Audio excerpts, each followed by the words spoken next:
Good morning दोस्तों। आज से हम लोग एडुटेरिया 5000 MCQ का सेट लगाएंगे। इस सीरीज में 100 टेस्ट होगा जिसमें प्रत्येक सेट में 50 MCQ रहेगा। इसके अतिरिक्त कुछ महत्वपूर्ण टॉपिक का वन लाइनर भी करवाया जाएगा।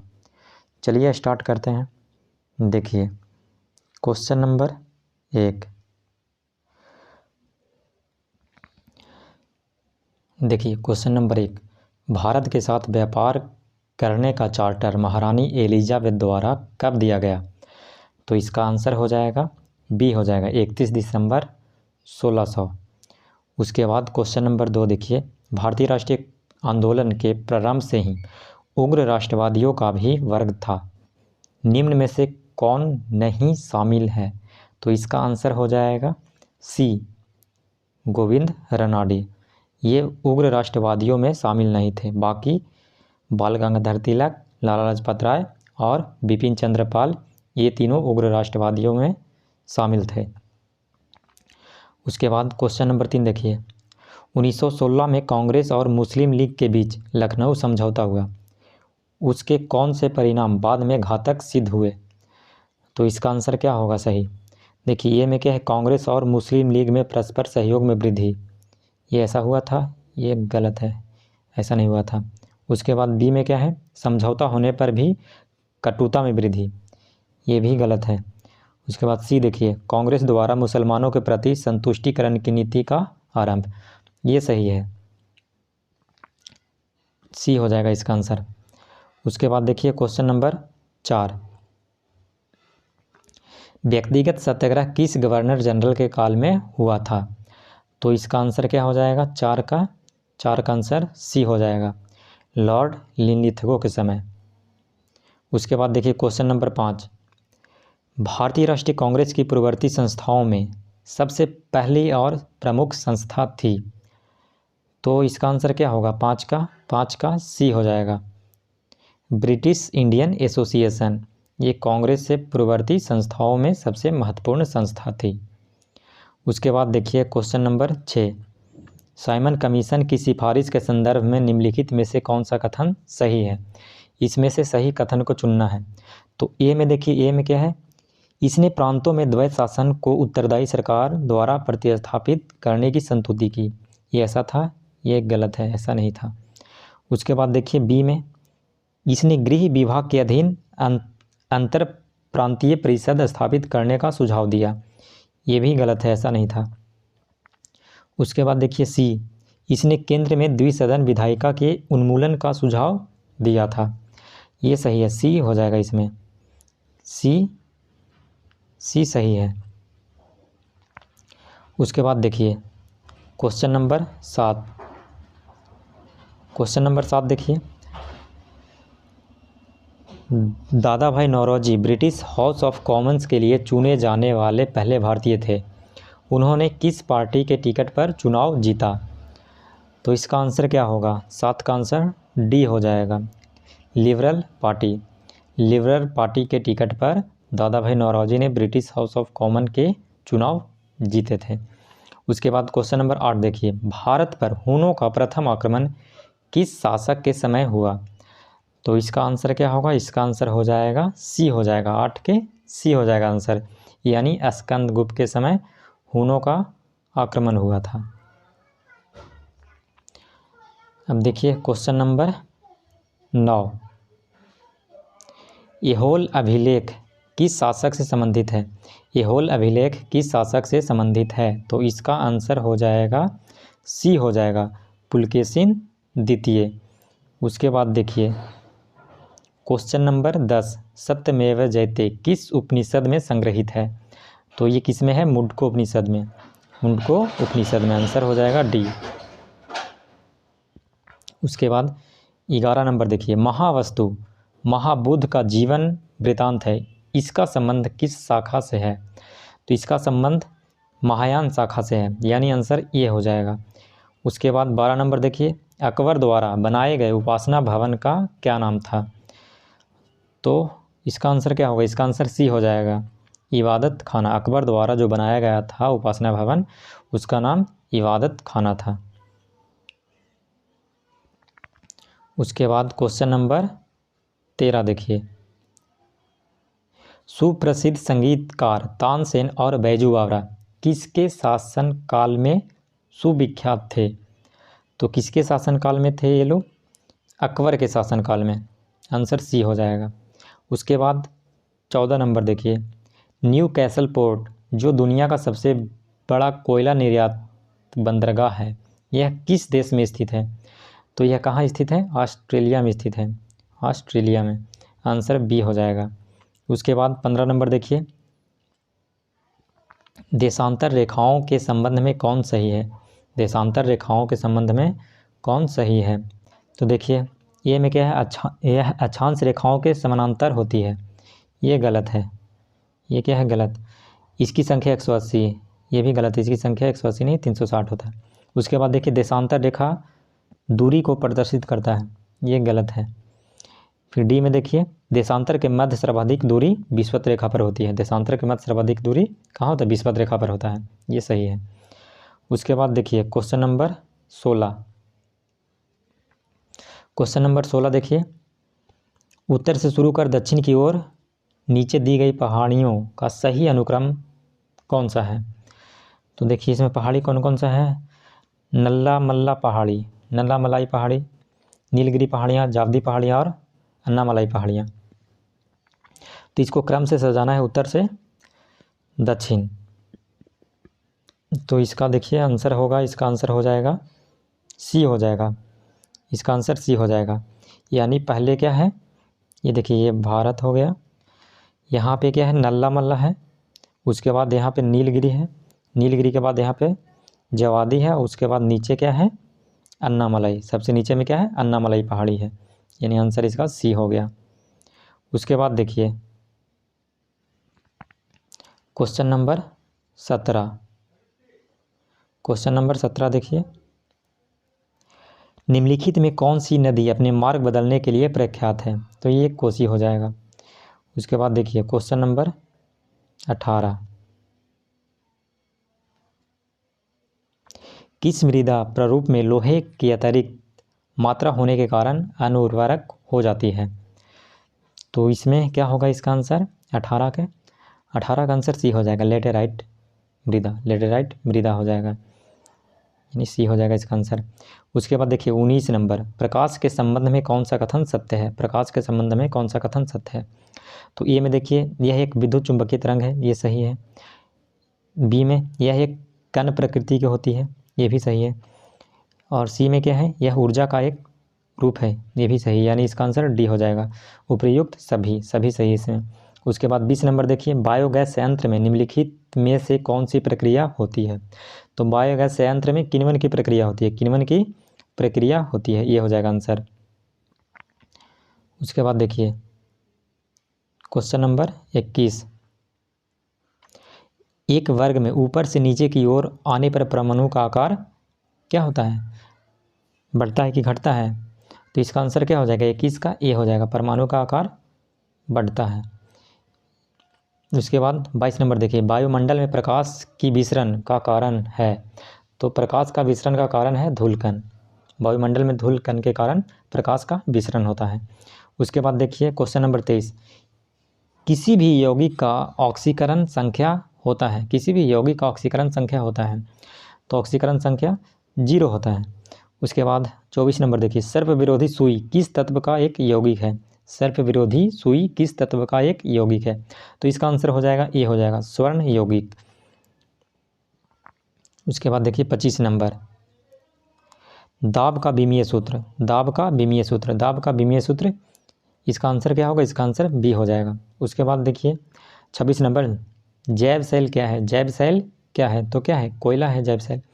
उसके बाद देखिए 27 नंबर, याददाश्त का संबंध मस्तिष्क के निम्न में से किस भाग से है?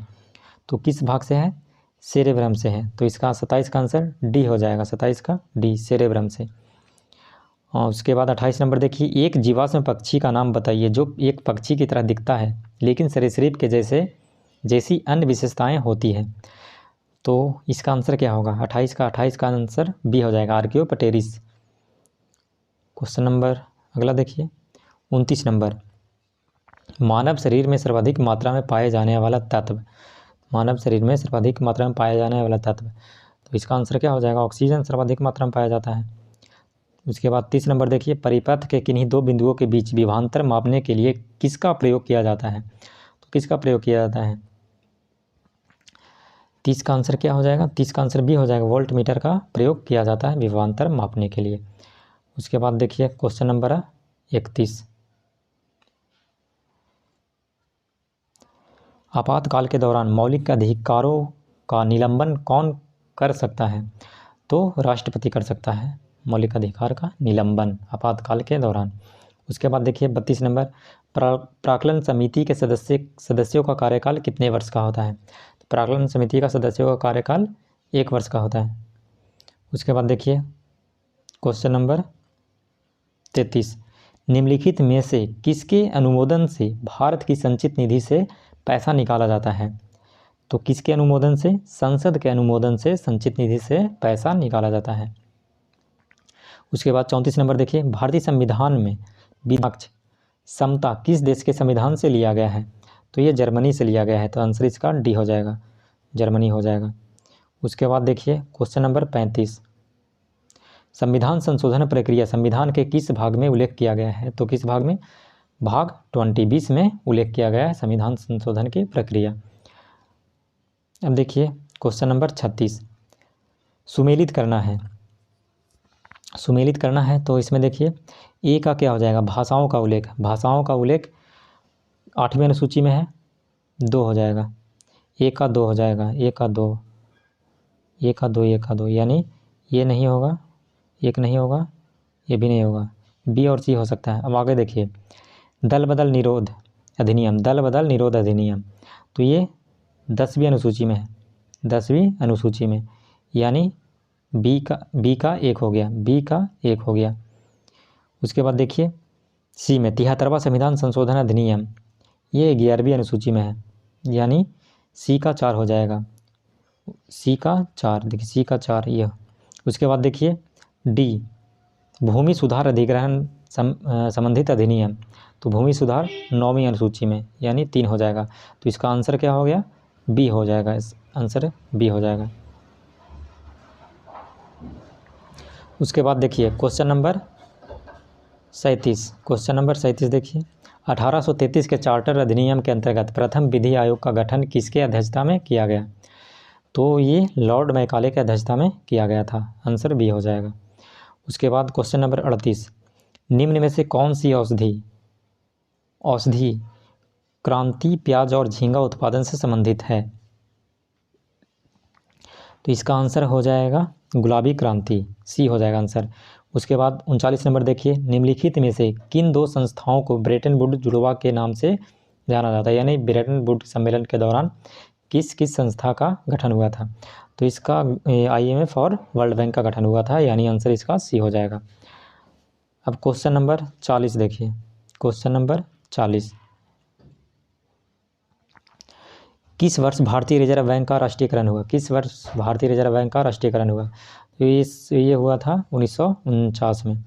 उसके बाद 41 नंबर देखिए, हिंदू राष्ट्र का विचार मूलतः किसका है? हिंदू राष्ट्र का विचार मूलतः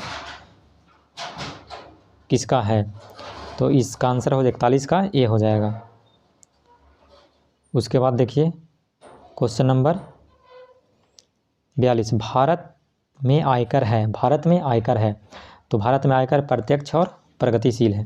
उसके बाद 43 नंबर देखिए, कुचिपुड़ी किस राज्य का प्रसिद्ध लोक नृत्य है? तो कुचिपुड़ी कहाँ का है? आंध्र प्रदेश का है। उसके बाद देखिए क्वेश्चन नंबर 44, हिमानी उत्तम पर्व का संबंध किस खेल से है? तो ये मलखम से है, मलखम खेल से संबंधित है हिमानी उत्तम। उसके बाद देखिए 45 नंबर, निफक आंदोलन के प्रणेता, निफक आंदोलन के प्रणेता, इसका प्रणेता दादू दयाल थे। उसके बाद देखिए ट्रकमा सिक्का किसने चलाया? ट्रकमा सिक्का किसने चलाया? तो ग्रीको ने चलाया था, आंसर ए हो जाएगा। उसके बाद 47 नंबर देखिए, बाढ़ के दौरान हर वर्ष नई एलुवियल का जमाव जो मिट्टी की उर्वरता को बढ़ाता है, तो क्या हो जाएगा? खादर हो जाएगा, यानी बाढ़ के दौरान जो नया मिट्टी का निर्माण होता है उसको खादर बोला जाता है। उसके बाद देखिए क्वेश्चन नंबर 48, क्वेश्चन नंबर 48 देखिए, वह समुद्री सीमा जहाँ तापमान तेज़ी से कम होता है उसको क्या बोलते हैं? उसको हेल्कुलो लाइन बोलते हैं, हेल्कुलो लाइन बोलते हैं। ये हो जाएगा आंसर ये हो जाएगा। उसके बाद देखिए 49 नंबर, बेसल मापदंड संबंधित है। बेसल मापदंड संबंधित है तो बैंकिंग क्षेत्र से संबंधित है बेसल मापदंड।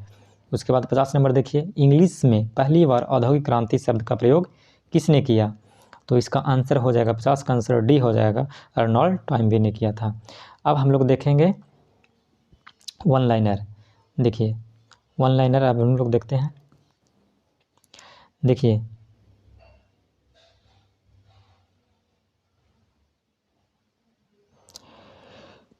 भारत में मानव का सर्वप्रथम साक्ष्य कहाँ से प्राप्त होता है? तो नर्मदा घाटी से। उसके बाद अगला देखिए, सर्वप्रथम प्राचीन अस्थाई जीवन का प्रमाण मिलता है तो मेहरगढ़। मेहरगढ़ कहाँ है? बलूचिस्तान में है, पाकिस्तान बलूचिस्तान में।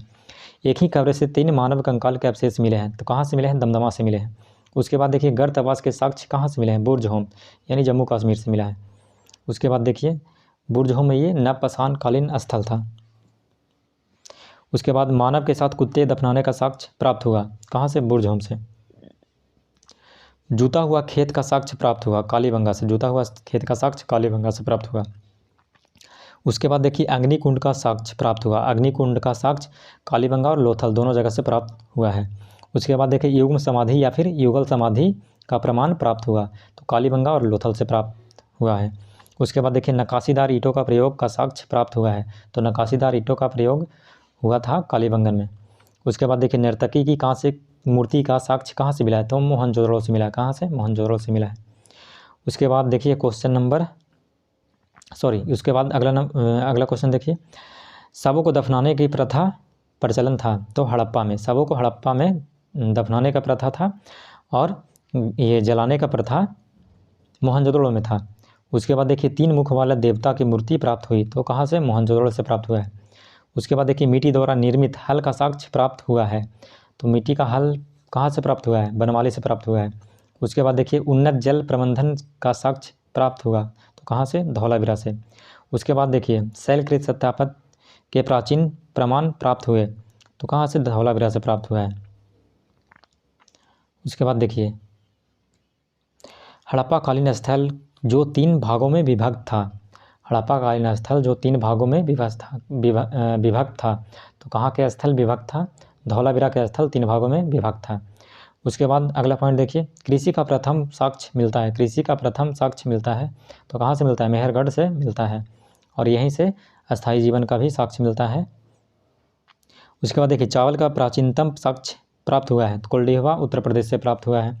आग का आविष्कार हुआ था। आग का आविष्कार पुरापाषाण काल में हुआ था। उसके बाद देखिए, पहिए का आविष्कार हुआ नवपाषाण काल में। पहिए का आविष्कार नवपाषाण काल में हुआ। कृषि भी नवपाषाण काल में हुआ। स्थायी जीवन भी नवपाषाण काल में प्रारंभ हुआ। उसके बाद देखिए, अगला पॉइंट, मानव द्वारा सर्वप्रथम प्रयुक्त अनाज जौ को यह भी बोला जाता है। मानव द्वारा सर्वप्रथम प्रयोग में लाया गया धातु तांबा। उसके बाद देखिए, राष्ट्रीय मानव संग्रहालय स्थित है। कहाँ स्थित है? भोपाल में स्थित है। उसके बाद देखिए लास्ट, हड़प्पा एवं मोहनजोदड़ो को संयुक्त जुड़वा राजधानी कहा। किसने कहा? पीगट महोदय ने। हड़प्पा और मोहनजोदड़ो को जुड़वा राजधानी की संज्ञा किसने दी? पीगट ने दी। पीगट महोदय ने दिया था। बस आज के लिए इतना ही। धन्यवाद।